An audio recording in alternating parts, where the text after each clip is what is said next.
নমস্কার, শুভ সন্ধ্যা। আয়ানসের নতুন একটা ব্লগে সবাইকে স্বাগত। তো কালকে আমরা চলে এসেছি বর্ধমান। দেখতেই পাচ্ছ, সকাল সকাল রেডি হয়ে গিয়েছিলাম, বেরিয়ে পড়েছি বর্ধমানে ফেরার উদ্দেশ্যে। অনেক দিন থাকা হলো, এবার বাড়ি ফেরার পালা। তো একটু খারাপ লাগা তো কাজ করছিলই, ফিরতে তো হবেই। এই দেখো আমাদের চাপদানি বারোয়ারি দুর্গা মন্দির।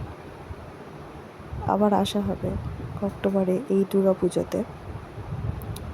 দেখো, কষ্ট লাগছে, ভালো লাগছে না। সাথে রয়েছে আমার ফুচু। টোটো উঠে পড়েছি, মৈত্রী চলে এলো। তো টোটো করে আমরা চলে এলাম। বলো তো এটা কোন স্টেশন?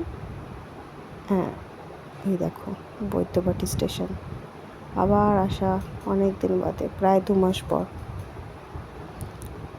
বসে আছি ট্রেনের অপেক্ষায়, দেখি ট্রেন কটায় আসে। ট্রেনের টাইম ছিল 10:40। এই যো আয়ান্স দিদুনের কোলে। একটা ট্রেন গেলে কি ভয় পাচ্ছে, কেঁদে উঠছে জানো তো, খুবই কেঁদে উঠছে। আমরা ট্রেনে উঠে পড়েছি, এই যে বসে আছে, দেখছে, লোকজন দেখছে, মনটা খারাপ লাগছে। এই যে বাইরের দৃশ্য দেখো, ট্রেনের বাইরে।